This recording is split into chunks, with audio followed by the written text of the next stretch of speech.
Good evening friends. आज का video बड़ा इंटरेस्टिंग रहेगा।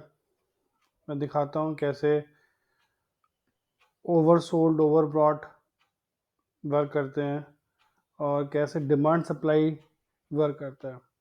ये मैं 30 मिनट्स का चार्ट ओपन कर रखा है। ये आप देख सकते हैं एक डिमांड जोन है। डिमांड जोन बेसिकली क्या है, एक ऐसी प्लेस होती है जहाँ पर एक पोटेंशियल दिख रहा है आपको मूव को अपोजिट ले जाने का डायरेक्शन। जैसे यहाँ पर फॉल हो रहा था, यहाँ से मूवमेंट हुआ है। कैसे मार्क करना है, क्या मार्क करना है, मैं डिटेलिंग में नहीं जा रहा हूँ, सिंपल बता रहा हूँ कि डिमांड सप्लाई क्या होती है। ठीक है, जैसे ये है, ये एरिया सप्लाई हुआ कि यहाँ से मार्केट नीचे आई है। कुछ लोग रेजिस्टेंस ही बोलते हैं। सप्लाई डिमांड और रेजिस्टेंस में कुछ फ़र्क भी होता है। क्या वो समझाऊंगा तो वीडियो बहुत बड़ा हो जाएगा। तो अभी एक चीज़ दिखाता हूँ आपको कि यहाँ पर क्या है, डिमांड बनी हुई थी 30 मिनट के टाइम फ्रेम में। मार्केट कल सडनली फॉल हुई है और अच्छा खासा मूव दिया डाउन साइड। कहाँ से चली है? एग्जैक्ट उसी लोकेशन से चली है, उसी डिमांड चली है, वहीं से दोबारा से पुल बैक आया। तो ये मैं देख चुका था कि यहाँ से पुल बैक आना चाहिए, ये एक एक्सपेक्टेशन थी। तो उसी अकॉर्डिंग मैंने यहाँ पर ट्रेड किया था आज। अगर आप जहाँ देखोगे आज, तो ये मार्केट ओपन हुई है 9:15 पे और 9:45 पे नीचे गई। उसके बाद टर्न अराउंड हुई मार्केट और साइडवेज के बाद फिर एक छोटा सा इसने मूव दिया है।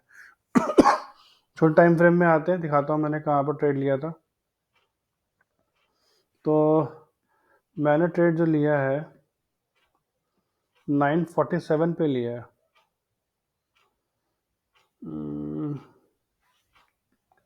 ये रहा 9:47 पे लिया है मैंने।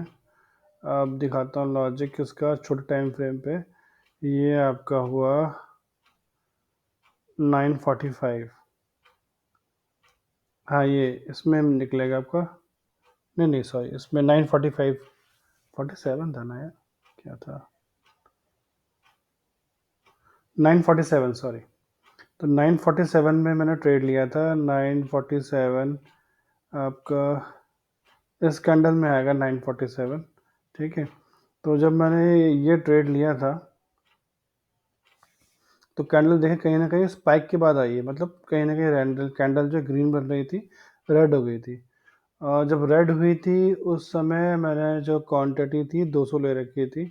ठीक है, और मुझे एक बार लगा कि यहाँ से फॉल फिर से आएगा और माइट भी ये जो ग्रीन लाइन है, ठीक है, ये ग्रीन लाइन ऐसे टच करने के बाद जाएगा। बट कहने में और सोचने में सिंपल लगता है, बट इतना बड़ा फॉल के बाद आपको लॉस जो होता है वो आसमान छू रहा होता है। तो वहाँ पर साइकोलॉजी को मैनेज कर पाना और अपने आप को रिटेन रखना डिफ़िकल्ट होता है। बट एनी हाउ थोड़ा सा रोक के रखा मैंने। यहाँ पर जब मैं कैंडल बनी 950 वाली जो है 950 से 55 में, तो वहाँ पर जो है हमारा एक मूव आया और मैं अपनी क्वांटिटी बढ़ाता चला गया। 350 तक मैं क्वांटिटी बढ़ा पाया था। मुझे लगा उसके बाद बढ़ाऊंगा कोई फ़ायदा ज़्यादा होना नहीं है, क्योंकि अच्छा मूव दे चुका था 70 69 67 67। तो यहाँ पर मुझे दिख गया था, क्या दिखा था मैं दिखाता हूँ यहाँ पर आपको। ये मैंने चार्ट ओपन कर रखा है, पीई का चार्ट, एकदम रेप्लिका है उसका। ठीक है, तो यहाँ पर क्या हुआ, ये देखिए एक हैमर बना, ये भी एक हैमर बना।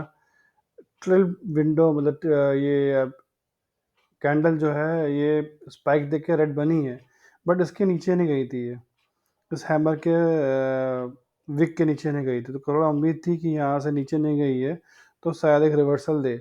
तो इसने ग्रीन कैंडल कवर करी, इतने में मैंने क्वांटिटी बढ़ाई और इस कैंडल में मैंने क्वांटिटी को अवेल कर लिया। अब मैं पूरा टारगेट नहीं ले पाया था, इसका टारगेट 303 था। तो मेरी पहले एक्सपेक्टेशन जो थी टारगेट को लेकर के वो थी कि मैं 290 तक जाऊंगा। फिर ये थोड़ा ऊपर नीचे होने लगा तो मुझे लगा क्वांटिटी ज़्यादा है, एक दो पॉइंट्स में कोई फ़र्क नहीं पड़ता है, तो मैं 289 पे करता हूँ। जैसे 289 पे करने जा रहा था और मेरा जो यहाँ ध्यान दोबारा गया तो सडनली स्पाइक आया और मैं उसको चेंज नहीं कर पाया, वरना हम 300 या 295 तक का मैं सोच रहा था। एनीवेज एक अच्छा प्रॉफिट है, वरना हम 10,000 11,000 के प्रॉफिट में होते। तो यूजली कोशिश करता हूँ मैं कि करूँ मैं टारगेट। अब आप यहाँ पर इसके पीछे लॉजिक बताता हूँ। एक तो ये लॉजिक हो गया आपका डिमांड सप्लाई वाला, तो सप्लाई में आ रहा, सप्लाई मैं क्यों बोल रहा हूँ, सपोर्ट क्यों नहीं बोल रहा हूँ, रीज़न बता देता हूँ ये पॉइंट जो अनटच पॉइंट है, ठीक है। तो अनटच पॉइंट जो होती है, जो मार्केट रिवर्सल लेके जाती है, उस एरिया को हम लोग डिमांड जोन कहते हैं। तो डिमांड जोन से यहाँ पर एक पुश आया, ठीक है। और दूसरे पॉइंट ऑफ व्यू से बोलूँ तो क्या, जब मार्केट फॉल होती है, दिखाता हूँ आपको, जब मार्केट फॉल होती है, मैसिव फॉल होती है बेसिकली, ठीक है, तो नेक्स्ट दिन क्या होता है, मार्केट साइडवेज रहेगी और साइडवेज बुलिश रहेगी, अगर एक strong bullish movement, bearish movement दे चुकी है। तो ये 200-250 पॉइंट का मूवमेंट था अच्छा खासा, और 600 पॉइंट के आसपास बैंक निफ्टी में मूवमेंट था, तो ये होना ही था। तो दो कारणों से यहाँ पर मैंने बाई साइड का ट्राई किया था। जैसे ही मैं एग्जिट किया हूँ, वैसे ही एक बहुत बड़ा फॉल आया। अगर मैं रह गया होता इस पे, तो मेरा पूरा प्रीमियम चला गया होता, क्योंकि लास्ट डे का एक्सपायरी था।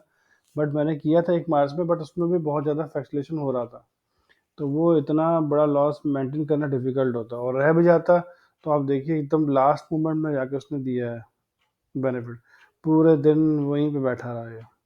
अब यहाँ पर देखिए, यहाँ पे वही हाल है, ये फॉल हुआ, ऊपर नीचे ऊपर नीचे ऊपर नीचे वहीं बना हुआ है। तो इतना मतलब पूरा मार्केट तक मुझे बैठना पड़ता, और मार्केट के एंड ऑफ डे में मुझे मिलता। एनीवेज, हमारा जो ट्रेड था वो सफल हुआ, हमने प्रॉफिट में बुक किया। लॉजिक मैंने एक्सप्लेन कर दिया, दो लॉजिक थे, एक डिमांड जोन वाला लॉजिक था, और दूसरा जो लॉजिक था वो फॉल वाला था। अगर मैसिव फॉल आता है तो नेक्स्ट दिन यूजली आपको साइड बेट बुलिश मिलेगा, मतलब 100-200 पॉइंट या 150 पॉइंट के आसपास या 50 पॉइंट के आसपास रिकवरी दिखाता ही दिखाता है। तो यहाँ पर भी उसने रिकवरी दिखाई है।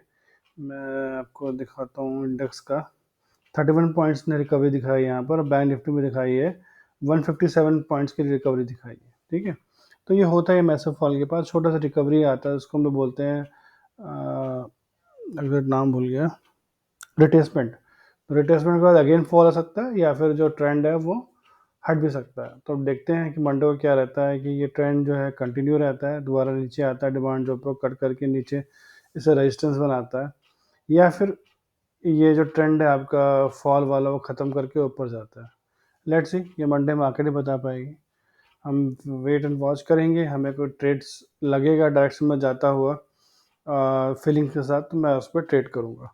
अब होता क्या, जब हम ये सब चीज़ें देखते हैं ना, तो एक कन्विक्शन कह लो, एक थॉट प्रोसेस कह लो, या एक गट फीलिंग कह लो, वो आपकी बोल रही होती है कि बाई साइड जाओ। बट मार्केट इतने ईजिली बाई साइड देती नहीं है। जैसे यहाँ पर हमें पता है रिकवरी होनी है, बट यहाँ पर एंड ऑफ डे रिकवरी कितनी, 31 पॉइंट ओनली हुई है। तो आप ये एस्टिमेट नहीं कर सकते कि कितनी रिकवरी होनी है, और जहाँ से आप घुस रहे हो वो स्टॉप लॉस होगा नहीं होगा। तो डिफ़िकल्ट होता है। कई बार मन करता है शेयर करूँ कि एक मैसिव फॉल आया है, आप लो में बाई कर लो, बट मेरे हिसाब से लो ये था, एक मार्केट के हिसाब से लो ये हुआ। तो ये बड़ा डिफ़िकल्ट होता है, और कहीं न कहीं कैपिटल पूरा लगा चुके होते हो आप फर्स्ट ट्रेड के अंदर, तो इसे आप वो भी नहीं कर सकते, एवरेज भी नहीं कर सकते, तो फँस जाते हो कहीं न कहीं। मार्केट इतना ईज़ी मूव देती नहीं है कि जहाँ पर आप हमेशा विन-विन कंडीशन में रहो। मैंने कुछ दिन लॉस किया था, मैंने वो शेयर भी किया है अपने टेलीग्राम पे, वीडियो बना नहीं पाया, और ना ही मेरा मन था वीडियो बनाने का। एक बार 1700-1800 का लॉस किया था, और एक बार कुछ और लॉस किया था ऐसे छोटा-मोटा। बट हाँ, लॉस लगातार किया मैं 2-3 दिन, आज जाके प्रॉफिट में अर्न कर पाया। और इतना अच्छा मूव मैं मिस कर चुका था, यहाँ मैंने बाई साइड का दिया था, मुझे लॉस हुआ था, और मैं निकल गया, और यहाँ पे मैं देख नहीं पाया, पूरा मैसिव फॉल हुआ है। अगर मैं देख लेता, विंडो के सामने होता, तो शायद कुछ प्रॉफिट ले पाता। एनीवेज, जो होना था वो हो गया, ठीक है। तो मैं क्लोज करता हूँ, और होप आपको वीडियो पसंद आया होगा, आपको लगा होगा इसमें जो है मैं अपनी नॉलेज शेयर कर रहा हूँ आपके लिए वैल्यूबल है, तो प्लीज़ इस वीडियो ज़रूर लाइक कीजिए। अगर आपको लगता है ये चैनल अच्छा है, तो प्लीज़ सब्सक्राइब कीजिएगा, पहली बार देख रहे हैं, और अपने फ्रेंड्स को भी रिकमेंड करें कि मेरे चैनल को सब्सक्राइब करें। मैं होगा तो ट्रेड भी करूँगा जितना पॉसिबल होगा रेगुलर बेस पे, और आपको एक वैल्यूबल कंटेंट भी दूँगा, ठीक है। डेली बेस पे ट्रेड करने में कई फ़ायदे होते हैं, धीरे-धीरे आप मार्केट की साइकोलॉजी को, कैंडलस्टिक पैटर्न को समझने लगते हैं। फिर आपको कन्विक्शन तो काफ़ी रहता है, जैसे मैं बता रहा था मुझे लगा बाई साइड जाएगा, बट कहाँ पर एग्जैक्टली बाई करना है, वो बड़ा पॉइंट होता है। जैसे यहाँ पर ये कैंडल ग्रीन बन गई, तो लग रहा हाँ यही सही जगह पे मैंने बाई किया है। अब यहाँ पे बाई करता हूँ, मुझे लगता है यही सही जगह बाई की है, बट कितना मूवमेंट है वो हम नहीं प्रेडिक्ट कर सकते।